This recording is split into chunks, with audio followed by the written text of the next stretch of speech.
Yes, thank you, thank you, thank you, thank you, thank you.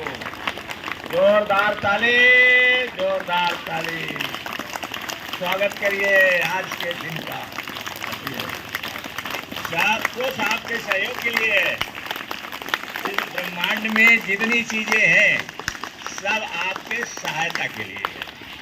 पेड़ देखिए आपको सहायता देता है, पानी आपको सहायता देता है, सारी चीजें आपकी सहायता के लिए है। यहाँ जिसको आप खराब समझते हैं, मान लीजिए सांप से डरते हैं और लोग सांप को मार देते हैं, लेकिन सांप भी आपके सहायता के लिए। सांप चूहा खा जाता है पहली चीज। दूसरी चीज ये है कि अगर सांप नहीं होता तो जहर का इंजेक्शन नहीं बनता। अब ये हमारे ऊपर है कि हम कैसे करते हैं। It depends upon us.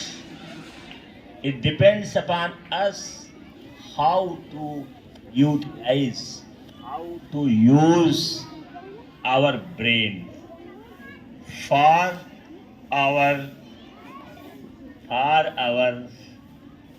survival, for our development, for our growth. ये हमारे ऊपर है। क्या हमारे ऊपर है कि हम अपने ब्रेन का जो असीमित पावर रखती है उसका हम कैसे प्रयोग करें अपने जीवन को बनाने के लिए और सुंदर बनाने के लिए। Everything is here on this planet is for your health. Astha समझ गई? क्या समझे? Everything here on this planet is for your health. कैसे आप हेल्प लेते हैं? तो देखिए, जो ये सीरीज है इसको हमने सी में पहुंचा दिया, क्योंकि लगभग यह एक ही समान है। और एकदम सावधानी पूर्वक बैठिए, डायरी लिखिए और डायरी ऐसी बनाओ कि जब आप पहुंच जाए, एमए में पहुंच जाए और पीएचडी करने लगे, नौकरी करने लगे, तब भी एक काम की रहे। ये आपको पढ़ने के लिए फिर आपको हमारे जैसा शुरुआत करना पड़ेगा और शायद आप नहीं कर पाएंगे, क्योंकि हर व्यक्ति का अपना अपना माइंडसेट होता है। अब जैसे हम हैं, हम रात में बहुत कम सोते हैं। 1 घंटा खाना खाने के बाद जब हम चारपाई पर जाएंगे तो ज्यादा से ज्यादा 1 आवर, और 1 आवर रहते हैं, सो जाते हैं, इसके बाद उठ जाते हैं।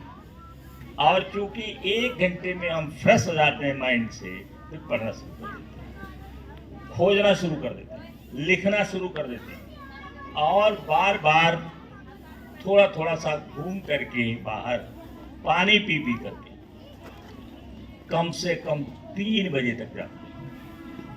3 बजे तक, तब 3 बजे हम गोल्डन ग्रीन टी पीते हैं, गोल्डन ग्रीन टी, और 3:30 बजते बजते फिर हम सो जाते हैं। और सोते, ये आजकल का चल रहा, पढ़ाई का बात नहीं। तो जब हम 3:30 बजे, 3:45 बजे, 4 बजे सोते हैं तो 6 बजे उठते हैं, माने 2 घंटे। 2 घंटे का वो हमारा स्लीपिंग पीरियड होता है, सो जाते हैं, इसके बाद उठते हैं तो स्कूल की तैयारी करते हैं। अब पूरा कहाँ करते हैं? एक तो नैपिंग करता हूं मैं, नैपिंग, जहां नींद आई वहीं आंख बंद करके थोड़ा सा सोना शुरू। स्कूल यहाँ देते हैं, यहाँ पर भी नैपिंग करते हैं। तो हम नैपिंग करते रहते हैं, जहां बैठेंगे वहीं कर देंगे, अगर हवा पानी सही है तो हमारा कंप्लीट हो जाता है, 5-6 घंटे हो जाता है, ये करते हैं। तो उसमें क्या है कि तब भी समय कम पड़ जाता है, नहीं नोट बना पाते हैं, नहीं लिख पाते हैं। आपके लिए भी जरूरी है, आप अगर ऐसा बनना चाहते हैं तो आपको बहुत सारी चीजों को त्याग करना पड़ेगा। त्याग के बिना प्राप्त नहीं होगा। और आज के वाक्य है दो, याद कर लीजिए, डायरी पर नोट कर लीजिए, नहीं तो इसको पढ़ने के लिए, पाने के लिए पूरा जीवन लग जाएगा, शायद नहीं जानोगे। देखिए, एडवर्सिटी मेक्स अस स्ट्रॉन्गर। विपदा, आपत्ति, विपत्ति हमको मजबूत बनाती है, ताकतवर बनाती है।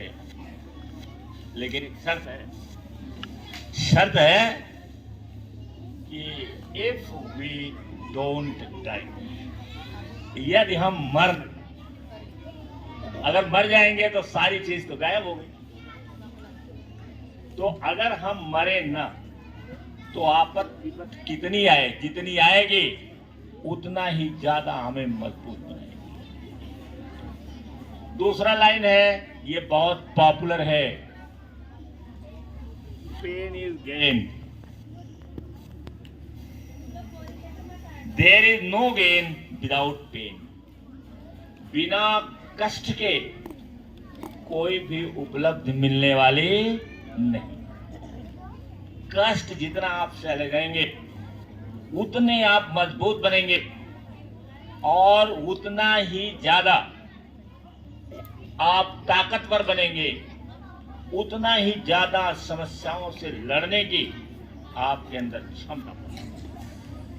जितने भी सबकी कहानी यहीं से, चाहे डेविड गॉगिंस हो, मैंने उनकी किताब भी बता दिया था कल, क्या किताब बताया था?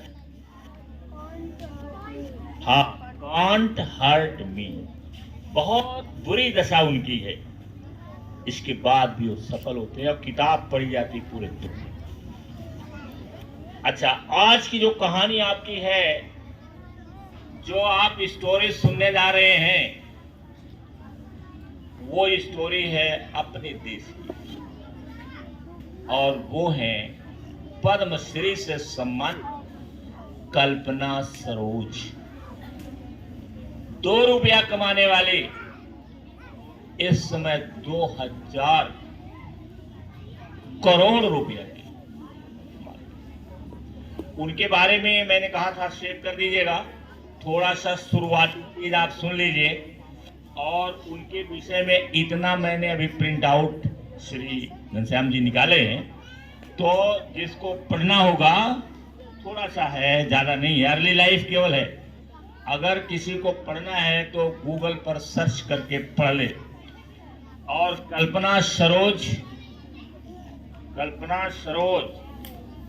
कहाँ गए सर? कहानियां हमको सुनाई गई, बताई गई, और जो लोग नहीं माने वो लोग अंत में सफल हुए, और कुछ हद तक सफल होते मास्टर ये।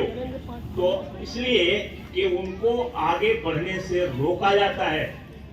अब यहाँ पर जितने लोग बैठे हो या हमारा समाज है, हमारा समाज भी पूरा का पूरा, इसमें से जब आगे बढ़ोगे तो जो बड़े लोग बैठे हैं वहाँ बड़े बड़े पदों पर, वो गांव के बच्चों को उसमें घुसने नहीं देना चाहिए। रोजगार मिलना बहुत ज्यादा जरूरी है। तो ये सब काम जो मैंने किया है, जिसकी वजह से पूरी दुनिया ने मुझे सराहा है। पूरी दुनिया में मैं जाती रहती हूँ, जैसे लंदन है, अमेरिका है, कनाडा है, न्यूजीलैंड, ऑस्ट्रेलिया।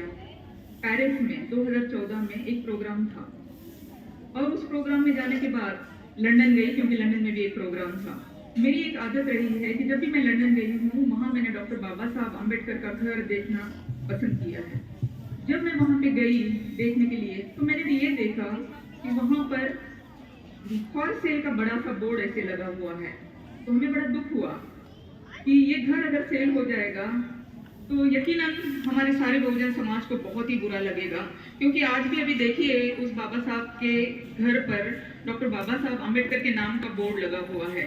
तो मेरे साथ कुछ IAS ऑफिसर थे, और उन्होंने कहा कि मैडम, अगर हम सरकार को कहते हैं कि इस घर को खरीद लिया जाए, तो यकीनन सरकार चाहे तो खरीद सकती है, उसके बाद क्या हो सकती है, इमीडिएटली हम इंडिया आ गए और हमने अपना प्रोसेस शुरू कर दिया, गवर्नमेंट के पास जाना, पेपर वर्क करना, सारा कुछ। लेकिन ये करते करते 6 महीने बीत गए, लेकिन उस पर कोई काम नहीं हो पा रहा था। इसी बीच इलेक्शन आ गए, दूसरी सरकार आ गई, और जो मेरे साथ लोग काम कर रहे थे उन्होंने अपने होप्स छोड़ दिए कि अभी कुछ नहीं होना है, अब क्या होगा, नई सरकार आई है, इसको स्टैंड होने के लिए करीबन 1 साल 1.5 साल निकल जाएगा और तब तक तो घर नीलाव हो जाएगा, ये घर हमें नहीं मिलने वाला है। तो बहुत दुखी हो गए सब लोग।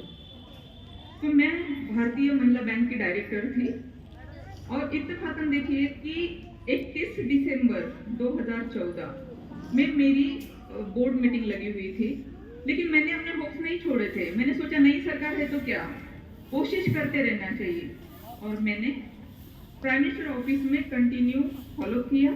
और इत्तेफाक देखिए कि मुझे 31 दिसंबर 2014 3:30 बजे की अपॉइंटमेंट मिली और मैं जाकर मोदी जी से मिली, इस देश के प्राइम मिनिस्टर को मिलकर मैंने बताया कि ये जो घर है ये घर बिकना नहीं चाहिए, मतलब ये जो विद्या का घर है तो ये अगर बिक जाएगा तो यकीनन हमें बहुत दुख होगा साहब, तो प्लीज आप इस घर को खरीद लें, क्योंकि हम लोग जो है कोई भी संस्था इतना पैसा नहीं दे सकती है।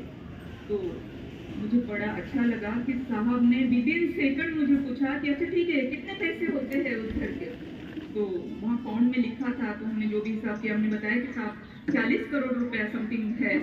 अच्छा ठीक है, पीनट है सरकार के लिए, हमने वो घर ले लिया।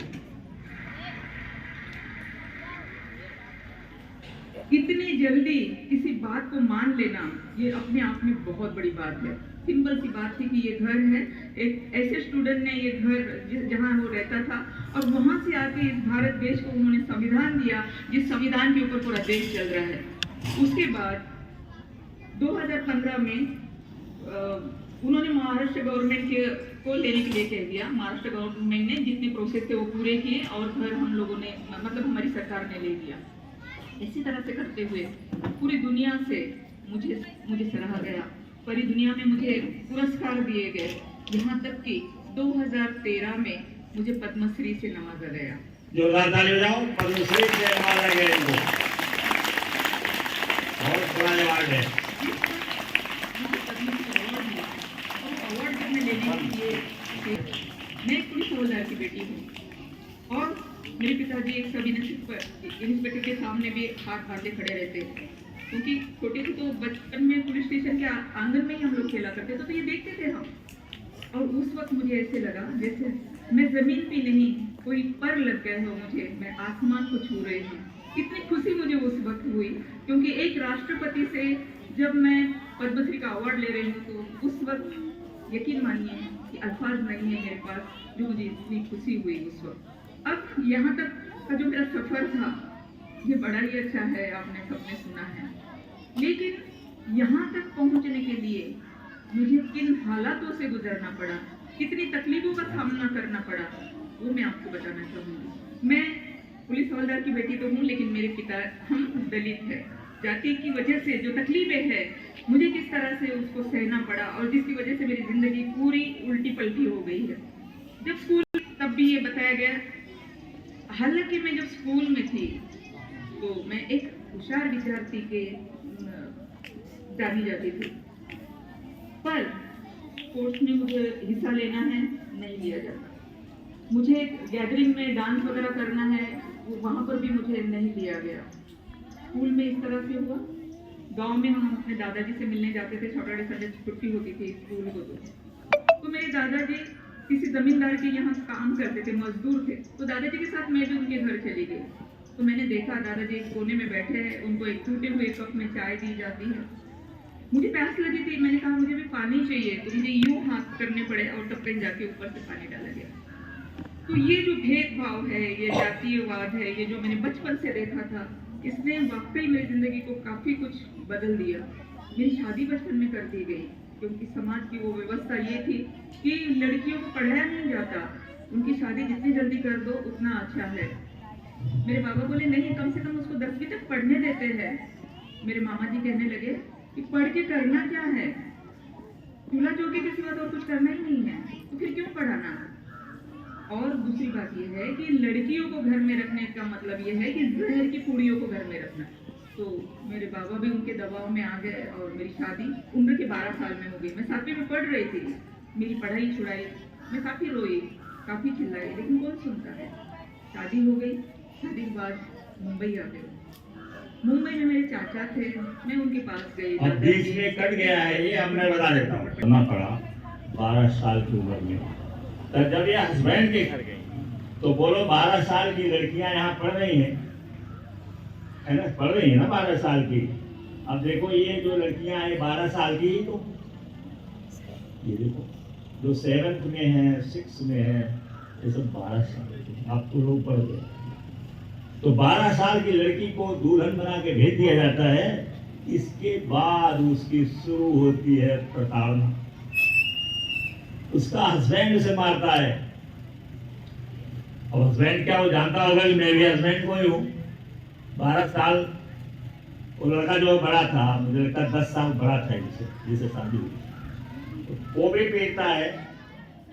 और घर वाले भी, उसकी सास, उसकी पिटाई करते हैं। छोटी छोटी बात पर अगर ग्लास कहीं गिर गया और टूट गया तो उसके लिए भी खूब पिटाई। अब ये 5 साल तक अपने ससुराल में रही। जब इसके पिताजी गए वहां मिलने के लिए, क्योंकि वो सिपाही थे, और भी उसने बताया है कि सिपाही थे, तो एक सब इंस्पेक्टर के सामने भी वो हाथ जोड़े खड़े रहते थे। तो कितनी दबे मानसिकता, कितना दबाया जाता है ये देखो। तो वो जब मिलने गए तो उसके पिताजी उसको पहचान नहीं पाए कि यही कल्पना है। और ये रोने लगी पिताजी से और कहा कि मैं मर जाऊंगी, मेरे पास कोई रास्ता नहीं है, केवल 2 रास्ता है, या तो मुझे घर ले चलो और नहीं तो मैं। तो उसके पिताजी, क्योंकि सिपाही तो थे ही, वो अपना उसको ले आए, अपने घर ले आए। और जब घर आई तो ताना मारना लोग शुरू कर दिए। गांव वाले, समाज वाले सब उसी का दोष देते थे, कल्पना का, कि तू अपने ससुराल में रहो, तुम्हें अपने ससुराल में रहना चाहिए, लड़की हो तुम्हें बर्दाश्त करना चाहिए। इस तरीके का जीवन, पिता के घर में रहना अच्छी बात नहीं है। तो लोग जो है वो ताने मारते थे, पिताजी भी सुनते थे, सभी लोग सुनते थे। लोग कहते रहे होंगे ना कि इसको समझा बुझा भेज दीजिए, जैसे आज भी तो होता है, चाहे समझा बुझा करके भेज दीजिए, दोनों से समझौता करा लीजिए, अभी भी हमारे समाज में होता है। तो वो कही कि नहीं, मैं नहीं जाऊंगी और नहीं तुम। तो इसने 3 शीशी जहर की पी डाला मरने के लिए। कल्पना ने मरने के लिए 3 शीशी जहर की अब पी गई। अब ये पीते समय किसी ने देख लिया और लोग जो है उपचार के लिए डॉक्टर के पास ले गए। किसी तरीके से बच गई। बाद में वो कहती है कि मैं कैसे बची ये मुझे नहीं पता। अरे 3 शीशी जहर की, 1 सल्फास की 2 गोली खा ले कोई, सल्फास की, जो गेहूं में रखा जाता हम लोगों के, तो पता चला वो 9 तो 11 हो जाएगा, 10-15 में आधा मिनट। 3 शीशी जहर की पी गई और बच गई। तब उसके पिताजी ने कहा कि तुम अब मुंबई में उसके चाचा जी रहते थे, कोई छोटा मोटा काम करते थे, झुग्गी झोपड़ी कहीं रहते रहे होंगे। तो उन्होंने कहा चाचा के पास चले जाओ और चाचा जी तुमको कोई नौकरी ढूंढेंगे। तो चाचा जी के पास ले गए, पहुंचा दिए। ध्यान रखना एक चीज कि मुंबई हमारे यहां से काफी दूर है, इनके यहां से दूर नहीं है। ये महाराष्ट्र में अकोला शहर में पैदा हुई थी। अकोला शहर है, अकोला महाराष्ट्र। और अकोला जो है महाराष्ट्र का तीसरे नंबर का सबसे बड़ा शहर है, तीसरे नंबर का सबसे बड़ा शहर है। तो जाहिर सी बात है अकोला से जाना मुंबई काफी दूर नहीं था। हमारे लिए ऐसे रहा जैसे उनके लिए कि हमारे यहाँ से लखनऊ जाना, इतने रहा होगा। तो अकोला से उन्होंने पहुंचा दिया चाचा के पास। तो चाचा ने इनके पास टूटी फूटी एक वो थी व्यवस्था किया, सिलाई मशीन। अब सिलाई मशीन इनसे चलती नहीं थी, तो इन्होंने दूसरे सिलाई वाले के पास जाके नौकरी कर ली। नौकरी कर लिया तो जब नौकरी किया तो इनको 2 रुपया मिलता था। 2 रुपए की नौकरी कर ली। किसी तरीके से खाना पीना चलने लगा। बाद में इनको पता चला कि गवर्नमेंट ने कुल सेल्फ एम्प्लॉयमेंट के लिए कोई योजना चलाया है। उस पैसे से आप जो चाहो कर सकते हो, रोजगार बढ़ा सकते हो। जैसे यहाँ पर भी आया था, लेकिन इनके गरीबों के पैसे दलाल लोग खा गए थे। मॉडर्न बैंक में दलाल एक गरीब महिला करौनी की, उसका सब पैसा दलाल खा गया। और खा गया, वो बेचारी रोटी भी रखती आती थी और उसका पैसा आज तक नहीं मिला। और दलाल साहब भी इस दुनिया से चले। तो यहाँ पर भी जैसे आपको कितना है एस्टिमेट बनाइए, 40,000 रुपया। क्या खरीदना है? हमें गाय खरीदना, हमें भैंस खरीदना है, हमें सिलाई मशीन खरीदना है। तो उस आधार पर उसको सिलाई मशीन मिल गई। और सिलाई मशीन मिल गई तो जो बेरोजगार थे उनको बटोर करके उसने चला। अब जब वो चल गई, अब उसका बिजनेस जो सिलाई वाला है सरोज का चल दिया, बिजनेस चल दिया। वहां से आगे वो बढ़ती गई, बढ़ती गई, बढ़ती गई। और बढ़ते बढ़ते आज दुनिया में इनका नाम है, दुनिया में नाम है। ये टेड टॉक देती है, वो आप जो सुने हैं वो टेड टॉक है कल्पना का। टेड टॉक सबको नहीं बोलने दिया जाता है। हम अगर जाएं कि किसी स्टेज पर जाना चाहें नहीं जा पाएंगे, क्योंकि वहां पहले से लोग सेट हैं, सब लोग पहले से सेट हैं। आपको उस काबिलियत को हासिल करना पड़ेगा, तब जाकर के आपको टेड टॉक के लिए बुलाया जाएगा। ये टॉप क्लास के लोग देते हैं, जैसे हमारे देश में प्रियंका चोपड़ा, ऐश्वर्या राय या इस प्रकार के जो सेलिब्रिटी हैं वो टेड टॉक के लिए बुलाए जाते हैं। हम चाहे हम उनसे कई गुना बढ़िया बोल सकते हैं, इंस्पायर कर सकते हैं, लेकिन हमें जगह नहीं। जब तक हम कोई अचीवमेंट नहीं करेंगे जो दुनिया में जाना जाए। तो कल्पना सरोज आज जो है और करोड़पति हैं, लोग जो है वहां प्रताड़ित करने लगे उनको, मतलब जैसे वो छोटे समाज से हैं तो वहां का डीएम अधिकारी कोई शायद उत्तर प्रदेश का आओ, उनके लिए 2 हथियार इशू कर दिया, रिवॉल्वर प्लस राइफल। अब वो रिवॉल्वर लेके चल दिया। और दुनिया में कनाडा भी बताया उन्होंने, कनाडा है, लंदन है, न्यूजीलैंड है, अमेरिका है, ऐसे जहां जाती है लोगों को। और ठीक है, एक दलित परिवार अगर मान गई होती, जो बर्दाश्त किया उन्होंने, उसके उनके अंदर ऊर्जा पैदा करता गया, ऊर्जा पैदा करता गया। अगर वो बर्दाश्त करने को की क्षमता विकसित कर ली होती और बर्दाश्त कर लेती तो जहां थी वहां भी पता नहीं रह पाती तो मर गई होती। तो ये देखिए हमारा जो अभियान है वो है गरीबी मुक्त समाज का। तो कल्पना क्या करती है, जो बेरोजगार हैं उनके लिए काम करती हैं। एक कंपनी खरीदा जो 1,26,60,00,000 जिस पर बकाया था।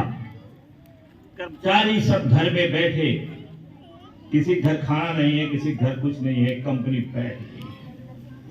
फिर उसमें से कर्मचारी आए 2-4 कि मैडम इस कंपनी को आप खरीद लीजिए, हम लोग भूखों मर रहे हैं।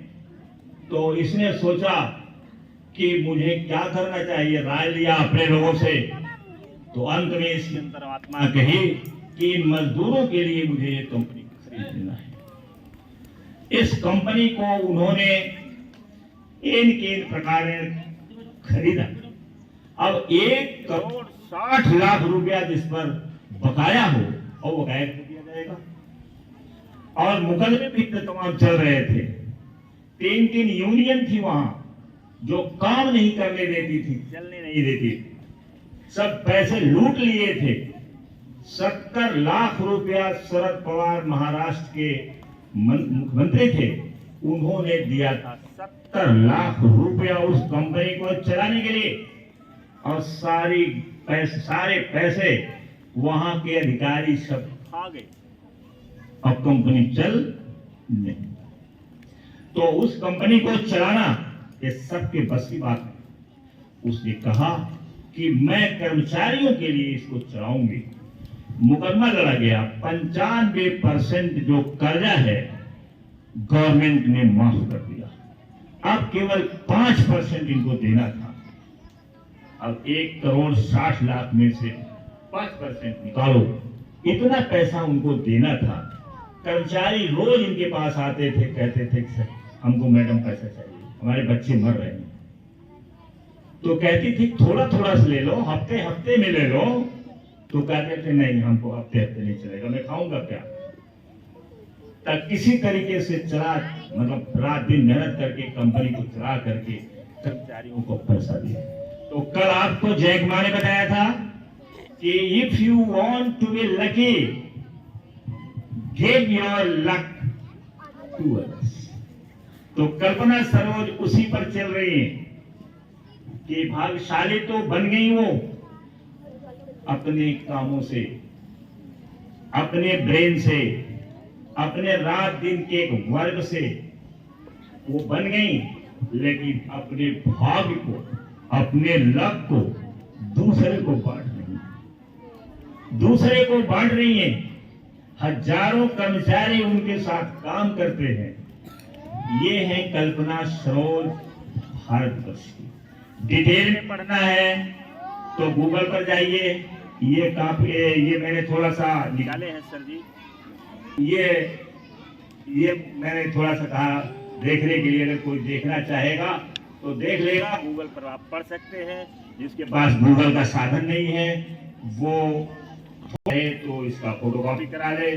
देखिए कुछ नहीं करोगे तो आपको कुछ मिलेगा नहीं। मैं आपको बता देता हूं बार बार छोटे पर से, इसीलिए छोटे पर से सिखा रहा हूं। बार यदि आप कुछ नहीं करोगे तो आपको कुछ नहीं मिलेगा। अगर कुछ करोगे तो कुछ मिलेगा। ध्यान रखना, जब कुछ नहीं करोगे कुछ नहीं मिलेगा, और अगर कुछ करोगे तो कुछ मिलेगा। अगर बड़ा चाहते हो तो बड़ा काम करना। Thank you.